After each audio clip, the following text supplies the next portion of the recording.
povo do Eterno, em algum momento da nossa vida, eu e você, nós, por perda, por indefinições, por crises, por dúvidas, por tragédias, por dores, por enfermidades, ou por decisões ou crises violentas que passamos, em algum momento das nossas vidas, nós entramos diante do Senhor e falamos: Deus, trabalha por mim, por nós. Deus, resolve a minha vida. Deus, entra nesse negócio.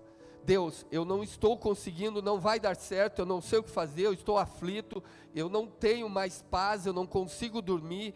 Entra e me ajuda. Então nós clamamos, nós oramos, nós buscamos, nós vamos para a igreja, a gente faz campanha, a gente busca uma intervenção de Deus, e de alguma forma nós queremos que Ele entre. Então a gente entra num contraponto, onde eu peço para Ele entrar, eu peço para Ele agir, eu clamo para Ele fazer isso, e eu busco a Ele para que Ele faça. Às vezes eu não consigo dormir, nas madrugadas que eu acordo, eu choro, clamo aos pés dEle, eu digo: Deus, trabalha, resolve, cura, ajuda. Mas o contraponto é que eu e você, invariavelmente, nós não deixamos Deus trabalhar. Nós pedimos ajuda dEle, mas nós somos tão ansiosos. Lembra o que é ansiedade? Ansiedade é excesso de futuro. É quando algo ainda não aconteceu em nossas vidas, eu já estou sofrendo antecipadamente. Eu estou sofrendo pelo dinheiro que não tenho, a conta que tem que pagar, o boleto que chegou, o aluguel que venceu, o carro que tem que ser pago, as coisas deste mundo, os cuidados dessa vida. Eu começo a sofrer pelo que o outro pode pensar de mim, está pensando de mim. Eu estou sofrendo porque meu filho, minha filha está fora de casa, ou os meus filhos estão perdidos e estão longe do Senhor. Eu começo a antecipar o sofrimento e trazê-lo para o tempo presente. Às vezes, eu tento dar uma mãozinha a Deus. Eu tento ajudá-lo, porque eu sei que Ele pode me ajudar se eu orar, porque está escrito. Mas como eu acho que Ele demora, então eu tento dar uma mãozinha. Eu tento antecipar esse futuro e fazê-lo conhecido aqui, mesmo que a coisa não esteja pronta e não esteja estruturada ainda. Mas eu começo a falar: Deus, eu sei que o Senhor vai fazer, eu já orei. Então, eu não tenho paciência e eu antecipo-me a Deus e eu começo a tentar resolver. Fala comigo do meu jeito. Esse é o nosso problema. Eu peço para Deus trabalhar a meu favor, mas eu que quero resolver no meu jeito e no meu tempo. Foi assim com Abraão. Deus chama esse homem de Ur dos Caldeus, lhe faz uma promessa, diz que ele vai ser o herdeiro de todas as bênçãos do céu, dele sairá o povo de Deus, e diz que dele sairá um filho e uma grande descendência. Como Abraão era casado com Sara, Sara era estéril, o que aconteceu foi que Abraão foi dar uma mãozinha a Deus. Havia uma promessa? Havia. Havia um Deus que prometeu? Havia. Havia uma certeza de que aquilo era real? Sim, havia. E no coração de Abraão queimou isso. Mas com o passar dos anos, ele já em idade avançada, ele olha para sua serva e faz um filho com ela, e ele é o filho da escrava. E Deus disse que o herdeiro das bênçãos seria o filho da livre. Então nasce Ismael. Quando Ismael nasce, Abraão pensa: pronto, eu consegui ajudar a Deus. Deus prometeu um filho, pronto, eu dei a ele um filho, saiu de mim. Só que no tempo certo, fala no tempo certo, quando a estrutura está pronta e montada, Deus envia Isaac. E quando Isaac vem, aquilo que nós tentamos fazer, fala comigo, fora de tempo, fala comigo, antes do tempo, nós atrapalhamos Deus. Até hoje, Isaac e Ismael lutam. Vocês estão vendo agora Israel e o Hamas. O Hamas são os filhos de Ismael. Israel é o filho de Isaac. Tudo porque, fala comigo, eu não deixei Deus trabalhar. 11 de setembro de 2001, Ilha de Manhattan, World Trade Center, mais conhecido como as Torres Gêmeas. 19 terroristas entram no país e pegam aviões em direção à Califórnia. 4 aeronaves. Durante o percurso, eles sequestram as 4 aeronaves. E 2 deles mudam a rota para a ilha de Manhattan. Então, diz a história, que antes das 10 horas da manhã, a ilha de Manhattan era o centro financeiro do mundo, lugar mais poderoso do planeta. Quase às 10 da manhã, o primeiro avião se choca contra a Torre Norte. 17 minutos depois, a outra aeronave se choca contra a Torre Sul. Aproximadamente 2.800 pessoas morrem. O terrorismo atingiu o ápice quando as torres, um dos sobreviventes, que estava no térreo, disse: quando a aeronave se chocou contra a torre, ela começou a balançar. Foi tão violento que ela balançava. 2.800 pessoas perderam a vida.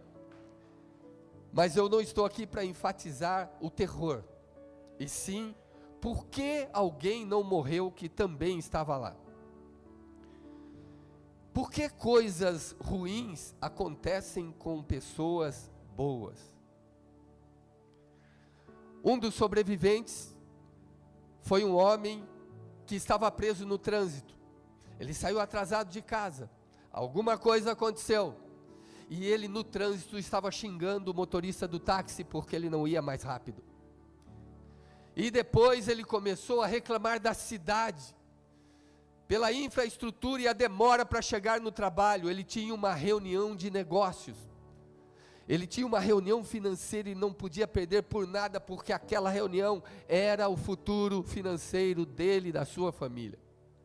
Quando ele estava a menos de 10 minutos do local, ele vê a segunda aeronave se chocar contra o World Trade Center. E em poucos minutos, ele vê os 2 prédios enormes em chamas ruírem como um montão de ruínas. Então aquele homem desce do carro e começa a ajoelhar no meio da rua e pedir perdão a Deus. Ele pensou que perder aquela reunião era perder a chance da vida dele, quando na verdade, perder aquela reunião, fala assim, era Deus trabalhando na vida dele. Existem algumas coisas que acontecem em nossas vidas e nós somos parecidos com ele. Nós temos uma visão muito míope. Então eu quero fazer aqui uma alusão. Isso aqui é passado, isso aqui é presente, isso aqui é futuro, amém? Muito bem.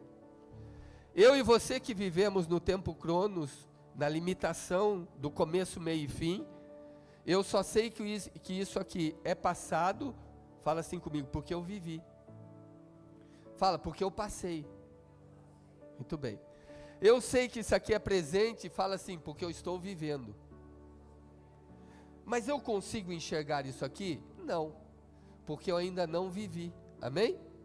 Esse é o tempo meu e seu. Porém eu vou dizer como é o tempo de Deus. Deus é aquele que fala do final antes do começo. Ele já tem o fim da história antes que a história comece. O que significa isso? Significa que o meu passado Fala assim, está diante dele. O meu presente, fala, está diante dele. E o meu futuro, fale, está diante dele.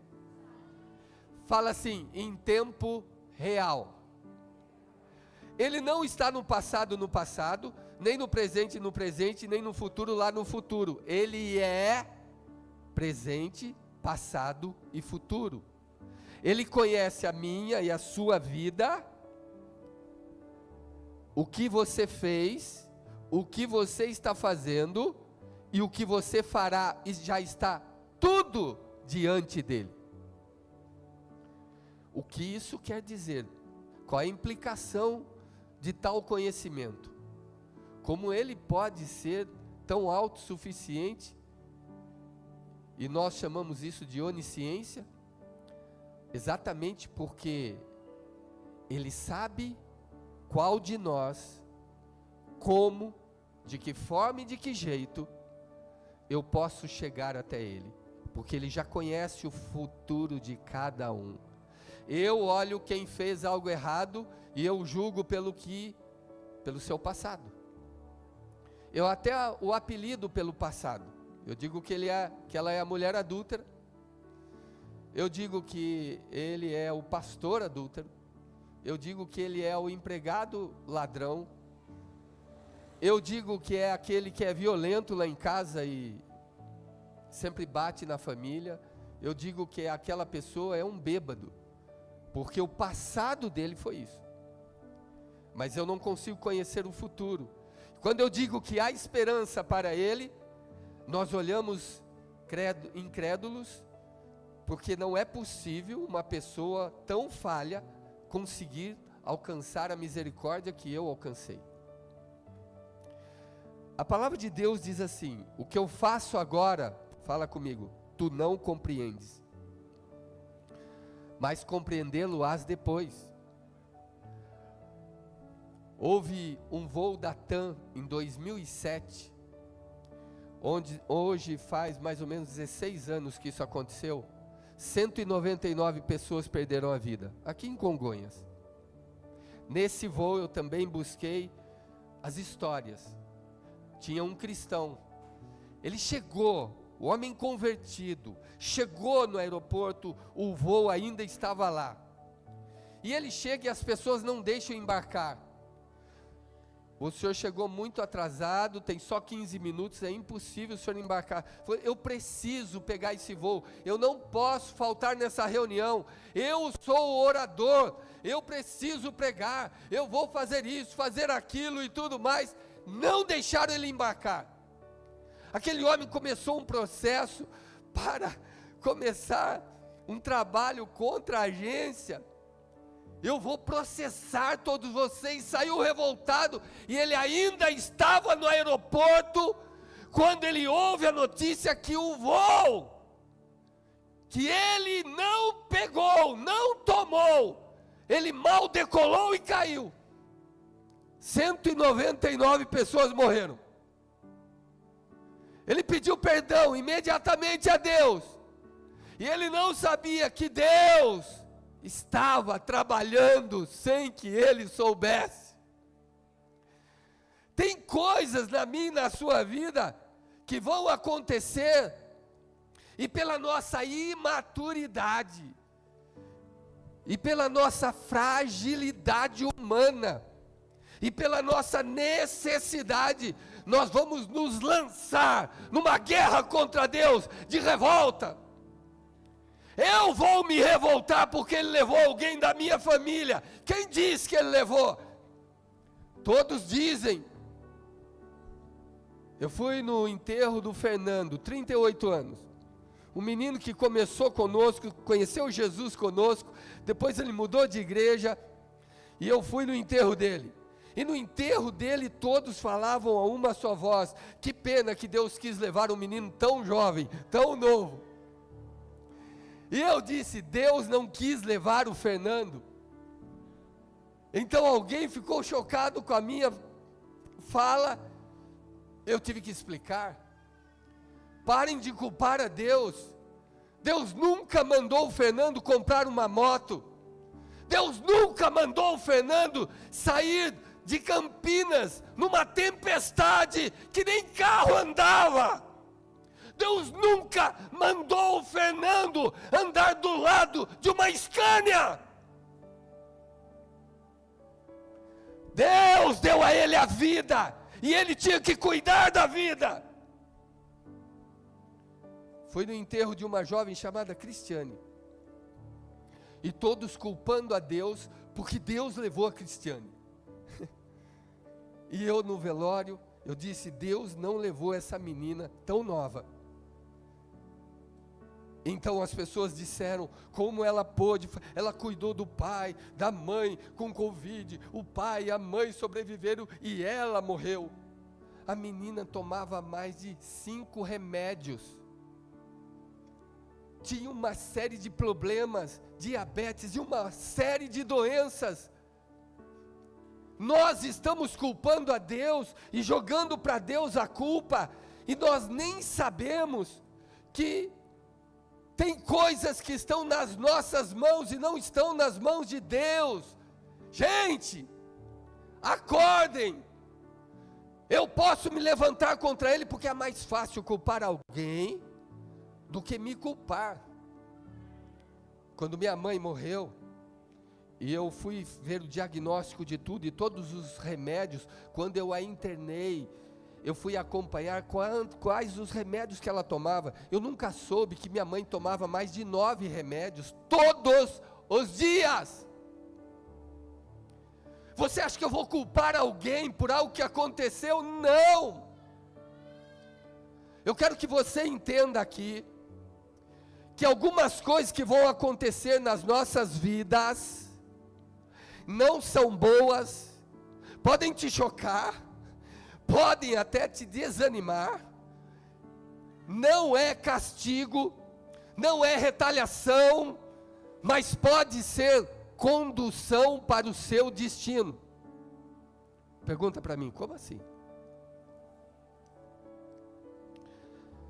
Algumas tragédias que se abatem sobre nós, das quais nós não estávamos preparados, algumas delas, elas vão acontecer numa intensidade tão grande, elas acontecerão ao longo da vida, e nós teimamos em dizer, esse foi o pior dia da minha vida, essa foi a maior tragédia que eu já enfrentei, esse foi o dia de maior perda que eu já passei, esse foi o dia fatídico, que eu não gosto nem de lembrar, e toda vez que eu lembro, eu choro. Você nunca parou para pensar que isso pode ser condução para um destino, para aquilo que Deus colocou, escreveu, estabeleceu para mim, para você? De outra forma, você não entraria no destino, na linha do destino? Fale assim comigo, como assim? Mais forte, fale, como assim? Às vezes nada mais, nada menos do que Deus trabalhando por nós, para depois trabalhar através de nós. Tenta pegar o raciocínio. Algumas dores que você vai enfrentar, algumas vergonhas que você vai enfrentar, algumas tragédias que você vai enfrentar, alguns golpes duros da vida que você vai enfrentar, às vezes nada mais é do que Deus preparando você exatamente para o destino que Ele traçou. É uma condução grátis até o seu destino. Deus tem que tirar você desse ninho, porque senão você não vai conseguir fluir. Eu fico assim impressionado, porque Abraão não deixou Deus trabalhar. Quando eu olho para o povo de Israel e Moisés, quando diz Deuteronômio 34, no verso 7, ele termina o livro falando de Moisés. E ele fala assim, olha, em toda a terra, Moisés era o homem mais manso da terra, ele morre com 120 anos, cheio do vigor, o cara forte, e os olhos dele jamais se escureceram. Moisés nunca usaria óculos, e cheio do vigor. Ele brincava de eternidade, de vida eterna, no meio de gente que morria, passava e ia embora, e Moisés permanecia forte, firme. Agora imagina comigo, a Bíblia diz, no verso 8, que eles choram a morte de Moisés 30 dias, mais ou menos assim, pensando o que fala o verso 10. Nunca mais se levantou na terra um homem como Moisés. Olha que perda, gente. Olha que perda para um povo que não sabia discernir a mão direita da esquerda. Olha que perda. Eu perdi o maior líder, que nunca mais vai se levantar outro igual a ele. Já pensou você perder esse pastor? Não tem outro igual? E você esteve com ele e não aproveitou? Esse povo esteve com Moisés e só reclamou. E agora a Bíblia diz que nem vai haver alguém como Moisés. Só que ele vai embora e o povo chora 30 dias. E o povo fica lamentando diante de Deus por 30 dias. E Deus começa a dar um basta no luto. Deus pega Josué no capítulo 1, verso 8. E ele fala uma palavra para Josué, onde toda a esperança de Josué estava onde? Fala, em quem morreu. Olha como Deus é especialista em fazer a obra dele avançar. E às vezes, fala assim comigo, é na dor que está o seu crescimento. Olha como é que estava aqui, Moisés, meu servo, é morto. O capítulo 1, verso 2 diz que Deus fala assim para ele, Josué, Moisés, meu servo, é morto. Deixa o passado no passado. Deixa a dor de ter conhecido e convivido com Moisés lá atrás, porque eu tenho algo novo para você. O verso 6, Deus fala com ele, esforça-te e tem muito bom ânimo, porque eu estou te dando hoje uma missão. Ele estava há 30 dias chorando, e Deus disse, eu estou te dando uma missão. Essa missão só foi possível porque Moisés morreu. Às vezes Deus vai tirar o chão que você pisa, vai tirar o emprego que você tanto ama, vai tirar de Abraão o filho que ele idolatrava. Às vezes você não idolatra o filho, você idolatra o pai.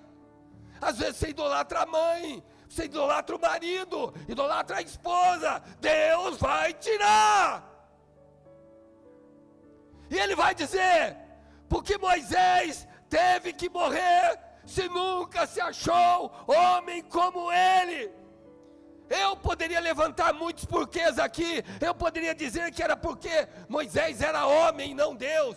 Porque Moisés corria o risco de ser absoluto e de receber adoração, ou porque Moisés seria idolatrado pelo povo, porque não há ninguém como ele. Eu poderia falar, parece que Moisés estava acima do bem e do mal, mas Deus sabe tudo antes que aconteça, e ele disse, Moisés, sua vida acaba aqui.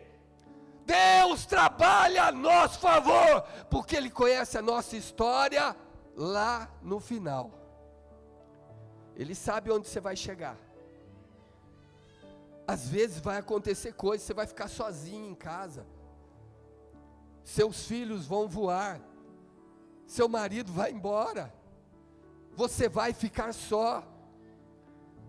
Às vezes coisas vão se abater, mas nada foge do controle daquele que tem todas as coisas bem seguras nas suas mãos. O Eterno tem domínio sobre o reino dos homens. E a Bíblia diz no Isaías 64:4 que Ele é o Deus que trabalha a favor daqueles que por Ele esperam. Glória a Deus. Ele trabalha, eu não estou vendo, mas Ele está trabalhando. Ele está fazendo, eu não estou sentindo, mas Ele está fazendo, porque Ele sabe o que faz, Ele sabe como faz, Ele sabe por que faz, porque Ele não conhece só o que você viveu, nem só a dor que você está vivendo agora, nem o tanto de vezes que você chora agora. Ele sabe como ninguém, quanto você vai sorrir amanhã. Por isso que Ele trabalha a favor daquele que nele espera. Aquilo que hoje para mim e para você é dor, para ele é condução ao destino. Ele só está preparando o cenário para surgir daí um campeão lá na frente. A Bíblia diz em João 5,17: meu Pai trabalha até agora e eu trabalho também. Jesus falando do Pai. Deus trabalha a nosso favor. Salmo 121:3 diz que Ele não permitirá que os nossos pés vacilem, porque aquele que nos guarda não dorme. Louvado seja Deus. O Salmo 127:2, ele diz que aos seus amados o Eterno dá enquanto dorme. E por que eu acordo? Porque você precisa trabalhar para quando você dormir, Ele te abençoar. Não tente ensinar Deus como cuidar do que Ele criou.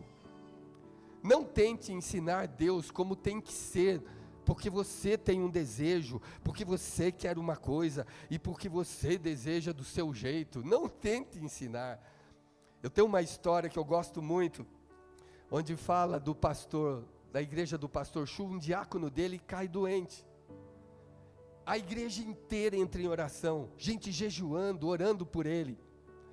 E aquele homem nada de melhorar, vai piorando, piorando, piorando, e colocam ele numa ala, junto com mais 150 outros doentes.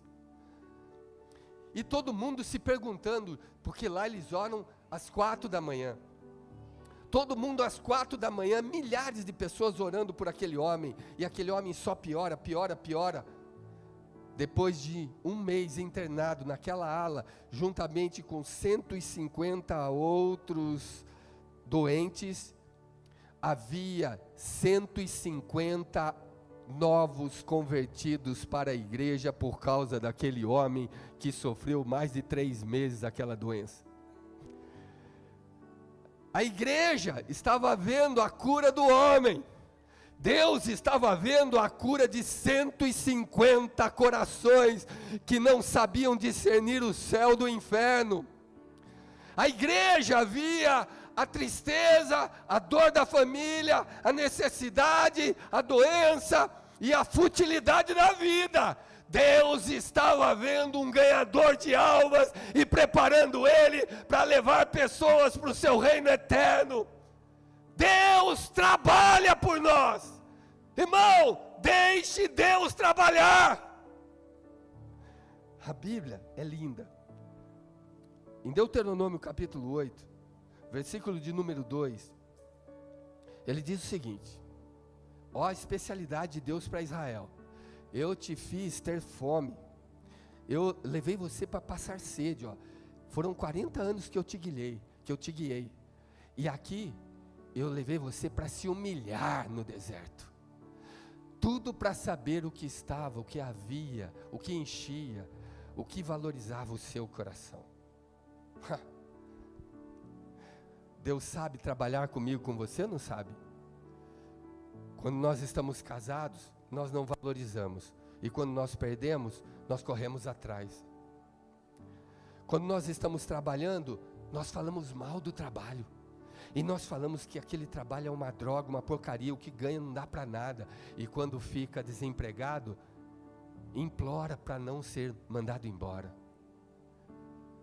Deus nos conhece, Ele nos leva a lugares para nos humilhar, para que eu e você voltemos para Ele. Ele quer revelar o nosso interior, porque Deus trabalha por nós. Se você tem um sonho e não tem medo, se você não tem medo de sofrer, se você não tem medo de se frustrar, se você não tem medo que algo aconteça entre você e o cumprimento do sonho, se você não tem medo das surpresas que vão ocorrer, que vão acontecer, então eu tenho uma palavra para você. Eles são disfarces usados pelos anjos de Deus para cumprir um chamado e um propósito para um final feliz, para trazer a mim e a você as bênçãos de Deus. Grava o que eu vou dizer. Gênesis 37 narra a saga de um sonhador. Fala de José. E a Bíblia diz, nos versos 5 a 11, que ele teve 2 sonhos. Ele era jovem ainda e ele sonha. E na hora do café, onde toda a família estava reunida, ele fala assim: eu sonhei hoje que os meus feixes, o meu feixe estava de pé, e os feixes todos dos meus irmãos estavam inclinados para mim, ajoelhados perante mim. Os irmãos o odiaram por isso. Depois ele tem outro sonho, café da manhã de novo, toda a família reunida. E ele fala: eu sonhei que o sol, a lua e 11 estrelas se curvavam perante mim. Jacó ouve aquilo.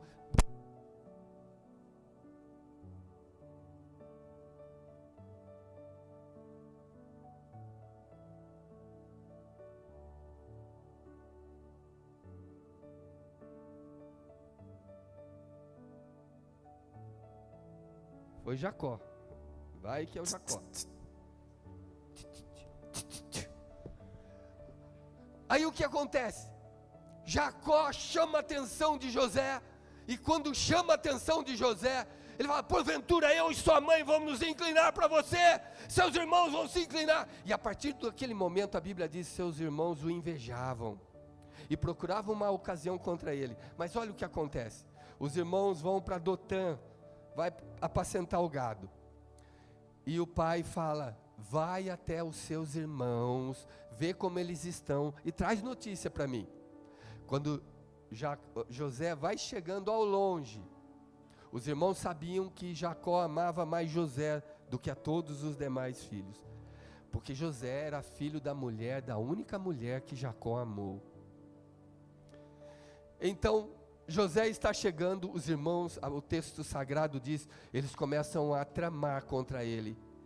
Ele ainda ao longe, e eles diziam: lá vem o sonhador. Vamos fazer o seguinte, vamos pegar esse cara, vamos tirar essa túnica colorida dele, vamos matá-lo, e vamos ver agora se o sonho dele vale alguma coisa. Rúben, o irmão mais velho, diz: não vamos derramar sangue do nosso irmão. Nós vamos fazer o seguinte: coloquem-no na cisterna aqui. E eles tiram a túnica de José, eles despem José, ele fica nu, ou seja, eles envergonham o irmão, jogam numa cisterna, e ali deixa, e o irmão fica gritando para sair de lá.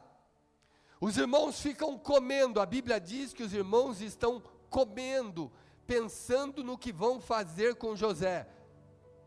Sabe por que muitas vezes eu tenho medo de festas? Porque é nas festas que se trama contra alguém. Se não tiver o Espírito de Deus ali, é perigoso festa. E os irmãos estavam tramando enquanto comiam. Aí a palavra diz que José, desesperado, começou a chamar seus irmãos. E eles riam de José. Mas Rúben queria tirá-lo e levar para o seu pai, porque sabia que a alma do seu pai era apegada a ele. Agora entra comigo aqui nesse texto.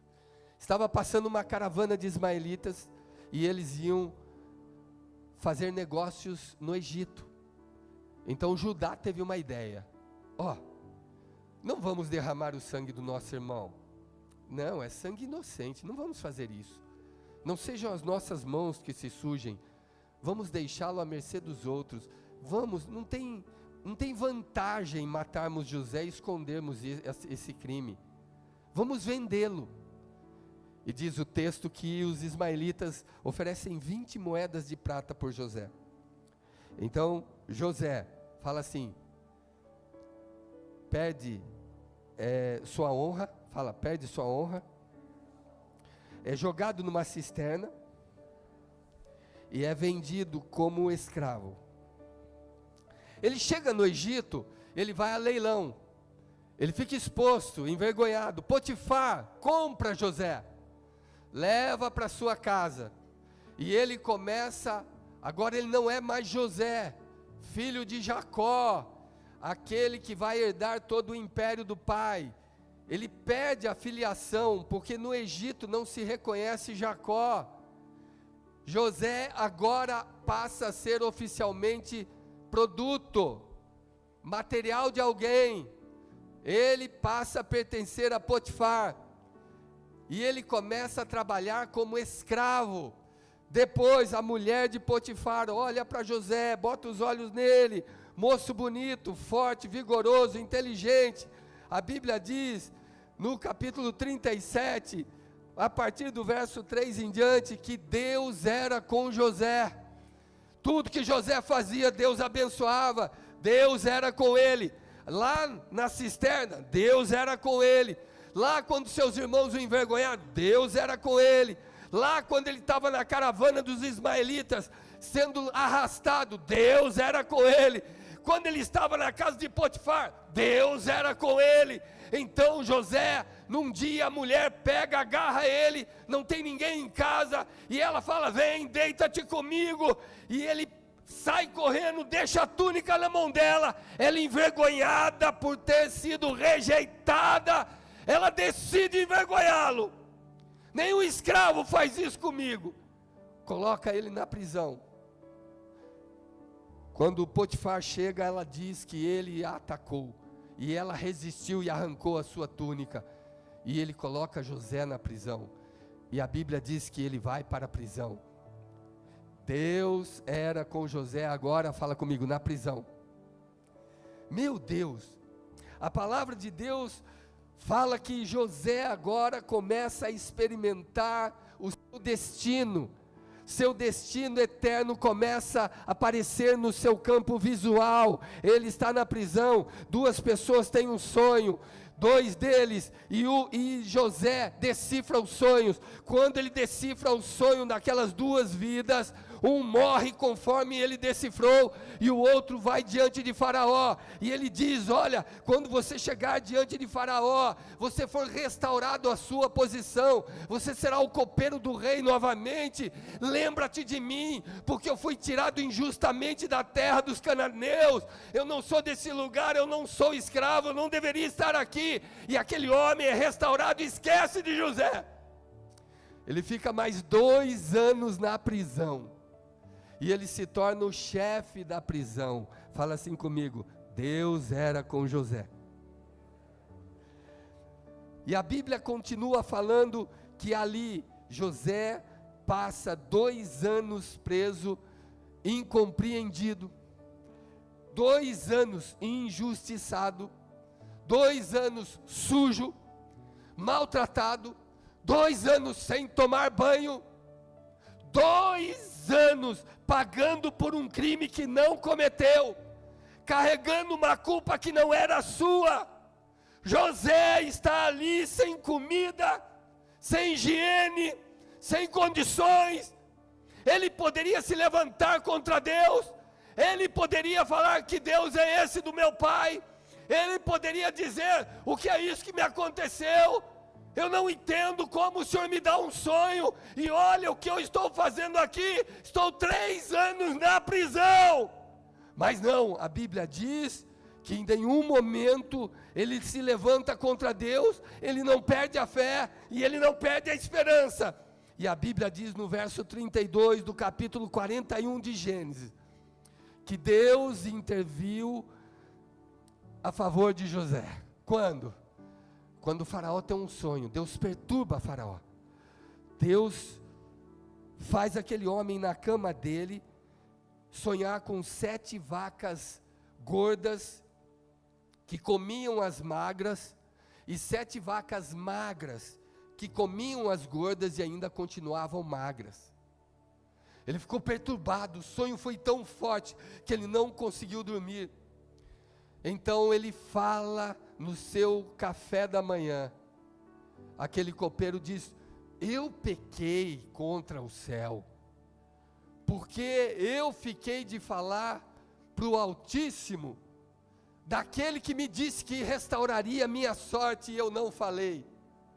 2 anos se passaram, que eu pequei e eu falhei, mas na prisão tem um homem, que sabe decifrar os sonhos, ele revela os sonhos, porque ele tem o espírito dos deuses santos. Faraó manda chamar, faz José fazer a barba, José corta o cabelo para ir diante de Faraó, coloca novas roupas, põe uma sandália, dá um banho de loja, higieniza José, deixa José novo, informa novamente. José vai diante de Faraó. Faraó diz: você consegue revelar sonhos? Ele disse: isso não está em mim, mas há um Deus no céu que é capaz de me mostrar. E Faraó conta o sonho.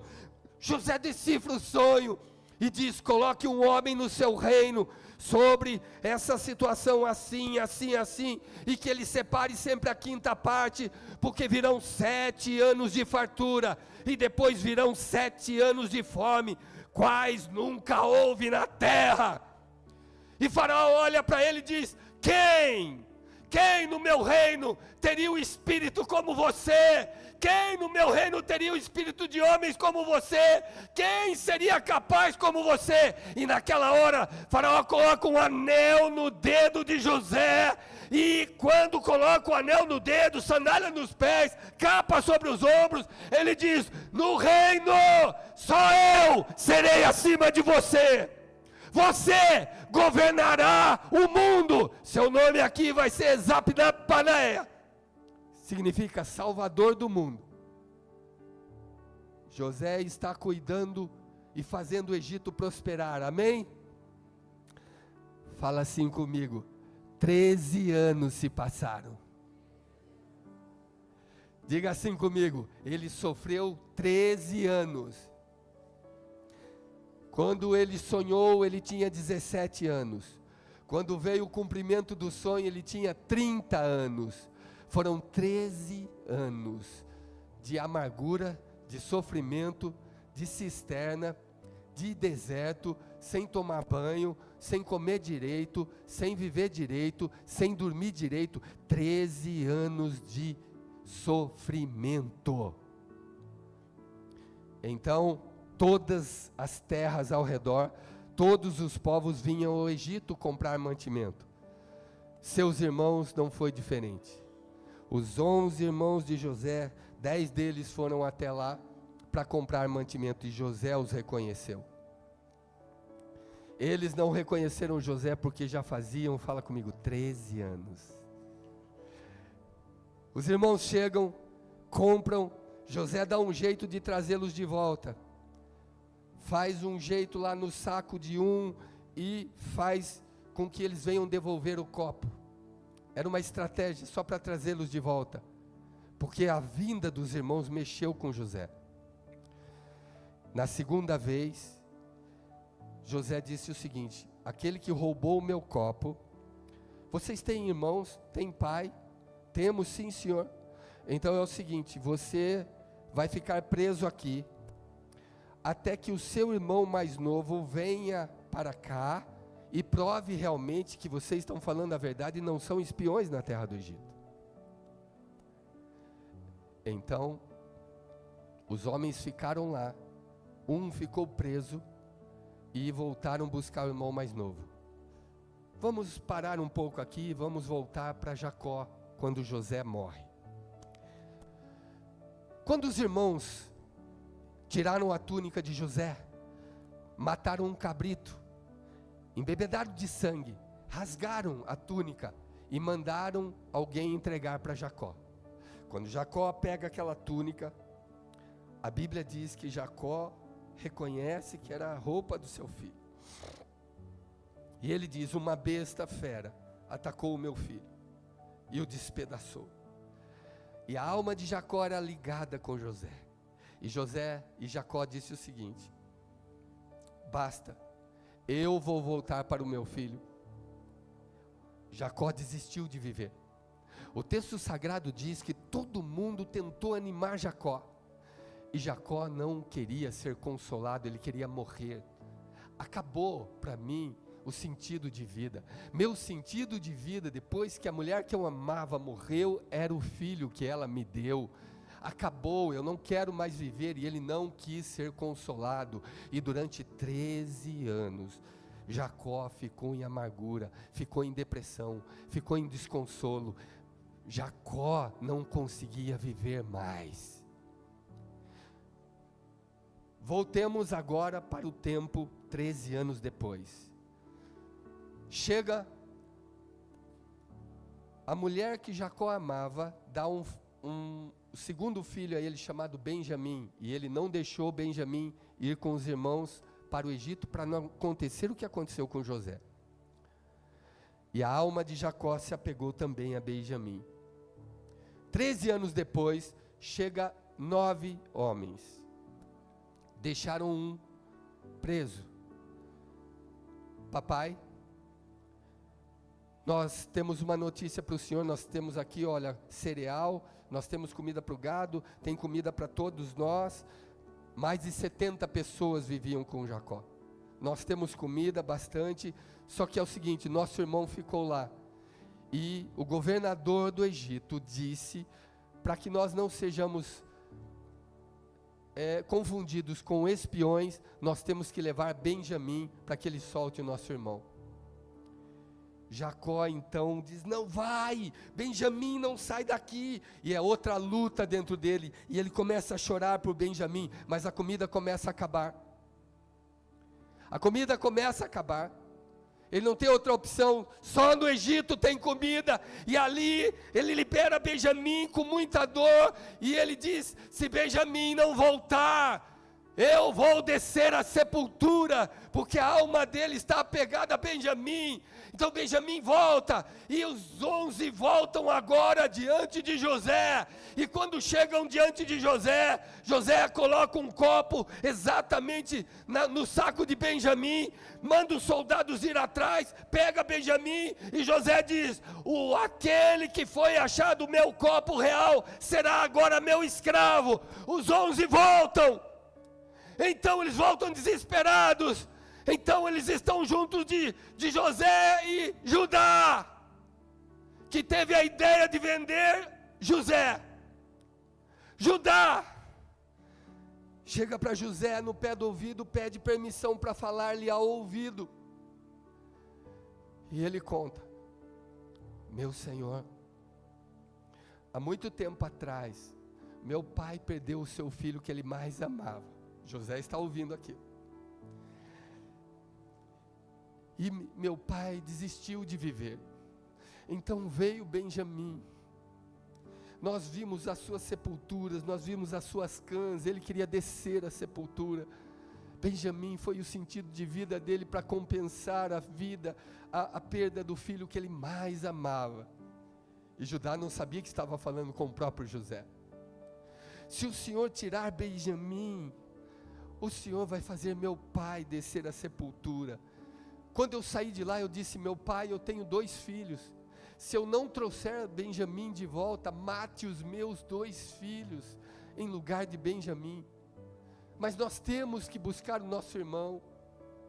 Então eu pedi para o meu pai, e eu não quero voltar, fique eu como escravo, em lugar do meu irmão, mas deixe Benjamim voltar. Então José começou a chorar. Ele manda todos os egípcios saírem de lá, e a Bíblia diz que ele chora tão alto, que todo o Egito, a casa do Egito ouve. Ele diz, vive meu pai, eu sou José, a quem vós me vendestes como escravo. Eu sou o irmão de vocês, que vocês me venderam. A palavra de Deus, ela é tão linda que narra esse episódio de uma maestria tão grande. Os irmãos estavam ali, todos em volta dele, era como se Deus começasse agora a bradar no ouvido de José. Num espaço-tempo que só os 2 podem conversar, Deus gritou lá do alto, José, José, lembra-te como você chegou no Egito, José. Lembra-se aos 17 anos, quando eu te dei um sonho, e eu disse a você, que 11 feixes se curvariam diante de você. Lembra que eu falei que o sol, a lua e 11 estrelas se curvariam diante de você? Você foi para a cisterna e eu fui com você. Você não entendeu porque estava no deserto, mas eu estava trabalhando por você. Eu não podia deixar você com seu pai. Se você vivesse com seu pai, viveria uma vida fútil com 11 outros irmãos. Eu tinha que fazer de você governador, José. Eu estava trabalhando em você, José. Na hora que você estava na cisterna, eu estava com você. Na hora que você estava na caravana dos ismaelitas, eu estava com você. A hora que você foi no leilão, eu estava do seu lado. Quando você trabalhou para Potifar, eu estava lá. Quando você ficou na prisão, eu estava com você.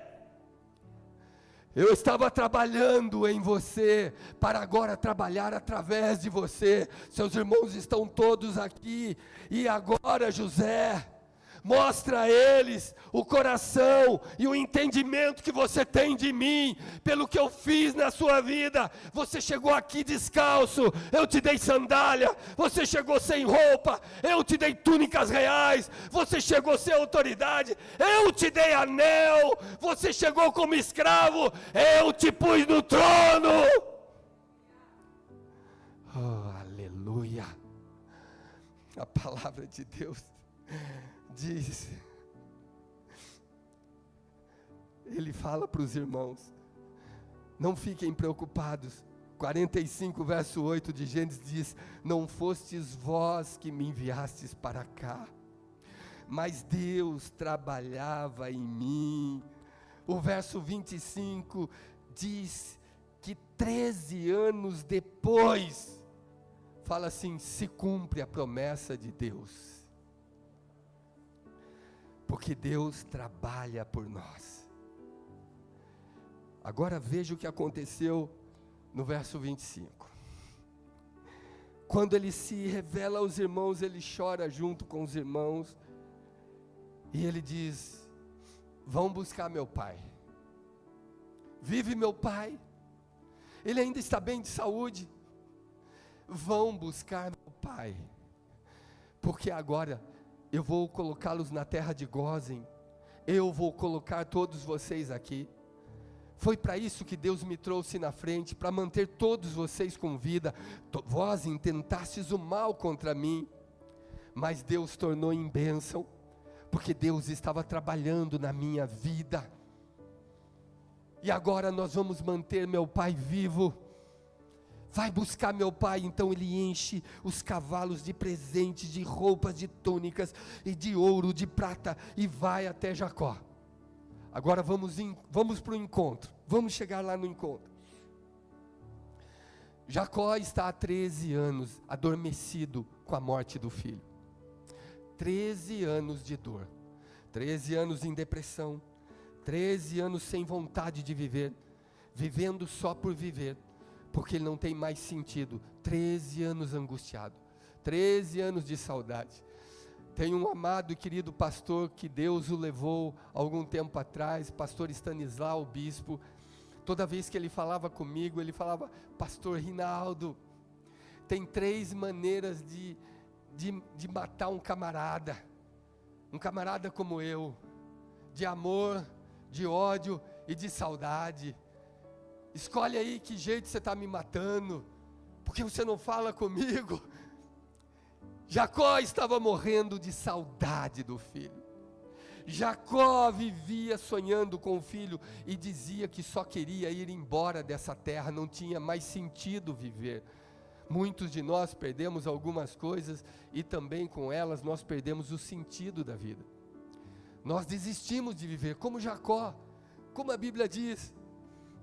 Mas a Bíblia diz no verso 25, vamos ver agora a cena dos filhos falando com ele.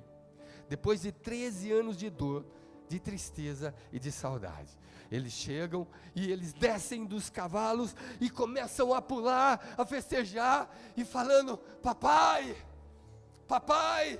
Jacó, Senhor, Pai, José vive, José vive. Eu imagino Jacó saindo, José vive, na angústia, na dor, na perda, na tensão por Benjamim. Ele vê Benjamim voltando, mas ele ouve uma outra palavra: José ainda vive. Ele não consegue acreditar, é um choque para ele, porque ele morreu durante 13 anos. É um choque, mas o texto diz que seu coração desmaiou. Ele caiu, a pressão subiu, ele desmaiou. Ele não aguentou ouvir aquilo. Ele começou a chorar e desmaiou. Quando ele recobrou o ânimo, eles começaram a dizer: pai, José, seu filho, vive. Ele é governador do Egito, e ele está vivo. Olha o que ele mandou aqui, olha o verso 28.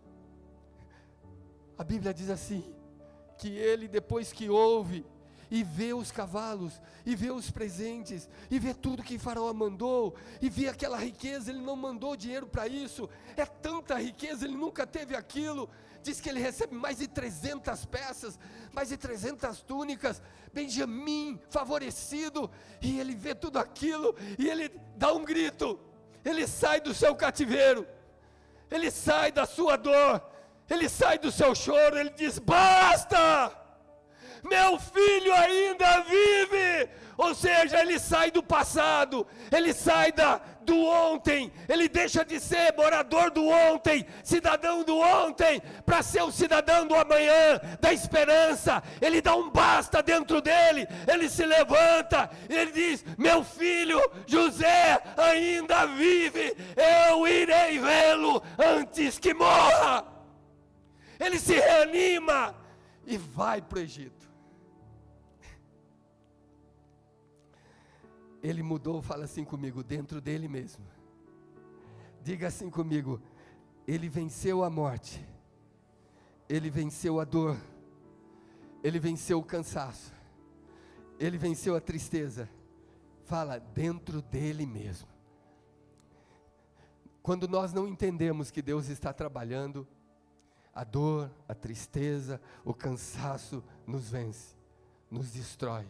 Mas ele venceu, e a Bíblia diz, no capítulo 46, verso 2, é algo que eu quero agora terminar com você. A Bíblia diz algo que você ainda não pensou, tenho certeza. Depois de 13 anos, enquanto Jacó está depressivo, angustiado, talvez culpando a Deus, porque ele é herdeiro de promessas, mas ele perde quem ele mais ama. A Bíblia diz que Deus não fala com Jacó durante 13 anos. Fala assim comigo: meu Deus. O silêncio de Deus era pedagógico. Se ele falasse com Jacó, Jacó estragaria o trabalho de Deus na vida de José. Então Deus tinha que fazer Jacó aguentar o tranco até que José se tornasse governador. Algumas coisas vão acontecer em nossas vidas e você vai sendo sustentado pela graça divina até que você alcance o trono. Então Deus volta a falar com você. Deus não pode falar com um homem caído. Deus não pode falar com um homem desanimado. Deus não pode falar com um homem incrédulo. Deus não pode falar com um homem destruído. Agora que ele deu um basta e que ele se animou novamente, Deus volta a falar com ele. Agora ele pode ouvir Deus, porque antes ele não ouviria Deus. E a Bíblia diz assim: Jacó, Jacó, ele vem um sonho de noite, eis-me aqui, Senhor, eis-me aqui, Senhor. Você já parou para pensar nisso?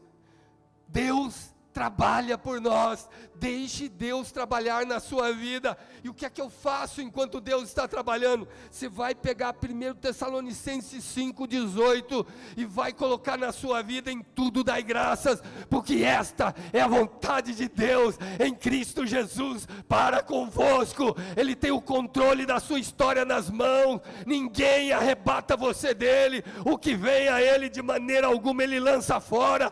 Todo aquele que o Pai dá a Jesus, virá a ele querendo ou não, e quando vai a ele, ninguém arrebata da sua mão. Sua vida está em Deus, escondida com Cristo em Deus. Confie, Ele sabe o que faz, Ele sabe o que está acontecendo. Não é porque você sentiu a dor, não é porque ficou igual Jacó, chorando 13 anos, que ele vai se comover, porque Deus trabalha com propósito, e Ele estava trabalhando no coração de José. José era o propósito de Deus para uma nação, não para o coração de um pai. Quando você coloca um filho no mundo, você coloca alguém que vai ser um propósito de Deus, talvez, para uma geração. Ele não é mais seu, ele é do Senhor. José é do Senhor, e é propósito de Deus para toda uma nação. A Bíblia diz que nesse momento ele fala com Jacó. E por que ele não falou antes? Porque Jacó estragaria o projeto de José. O projeto que Deus tinha para José, o projeto que Deus tinha para Jacó, Deus estava cumprindo em Jacó. O projeto que Deus tem para José não passa por Jacó, passa por Deus. Às vezes você quer segurar coisas que Deus não quer que você segure, porque não é o projeto dele para você, ou para o outro que você tenta segurar. Quantas pessoas estão perdendo essa oportunidade com Deus? A Bíblia diz que só depois de 13 anos é que José se torna governador, e Jacó não pode atrapalhar. Quando ele não atrapalhou, a Bíblia diz que ele fala de novo com Jacó. E o verso 3 diz assim: eu sou o teu Deus, eu sou o Deus de teu pai. Não temas descer ao Egito, porque eu te farei ali uma grande nação. Agora presta atenção o que ele fala agora para Jacó: eu descerei contigo ao Egito, eu vou com você, e farei tornar a subir José. Até então Deus estava em silêncio sobre José. Ele falou: José vai fechar os seus olhos no caixão. Quando você morrer, José é que vai fechar os seus olhos. Deus acabou de falar que José estava sendo cuidado por ele. Deus acabou de falar que José era um projeto de Deus. Deus acabou de falar que a vida de Jacó agora passaria pelo projeto dele chamado José, que viria depois dele. Olha que coisa mais espetacular. Deus trabalhou em José para depois trabalhar através de José. Por que isso aconteceu comigo? Por que eu sofro tanto? Por que eu tenho vontade de morrer como Jacó? Por que eu tenho vontade de dar um fim na minha vida? Porque eu não tenho mais força, não tenho identidade, eu não tenho ânimo, eu não tenho... Por quê? Porque Deus está trabalhando em você, antes de trabalhar através de você. José, você nasceu para ser governador, José. E na casa do seu pai, o máximo que você seria era dono de uma empresa de gado, José. Eu estou te dando um governo de um país inteiro que governa o mundo, José. Às vezes a gente pede uma caneca, Deus tem um oceano inteiro para nós, e a gente pensa que a nossa vida é só a caneca, mas Deus tem um oceano inteiro para nós. A Bíblia diz que Deus deixou tudo isso acontecer, porque Isaías 55:9 diz que os caminhos de Deus são mais altos do que os nossos caminhos. Os pensamentos de Deus são muito mais altos que os nossos pensamentos. Ele deixou os irmãos se levantar contra ele, Ele deixou José ir para a cova, ele deixou José ser vendido, ele deixou José ser escravo, ele deixou José ir para a prisão, ele deixou José ficar 3 anos ali para torná-lo governador do Egito, para reinar sobre todos, para ser o seu digno representante, para não deixar os próprios irmãos que o venderam morrer, para manter viva a descendência de Israel. Fique de pé comigo. Diga assim comigo: Senhor, trabalha na minha vida. E eu te dou uma palavra: deixe Deus trabalhar. Deixe Deus trabalhar com você. Deixe Deus fazer o que Ele precisa fazer. Deixe Deus levá-lo, se preciso for, pelo deserto. Deixe Deus levá-lo, se preciso for, a uma cama. Deixe Deus levá-lo a um hospital. Deixe Deus levá-lo a uma outra empresa. Deixe Deus trabalhar com o seu marido. Deixe Deus trabalhar com a sua esposa. Deixe Deus trabalhar com o seu namorado. Deixe Deus trabalhar com você, com a sua casa, com o seu pai, com a sua mãe. Deixe Deus trabalhar. Não interfira. Não atrapalhe Deus.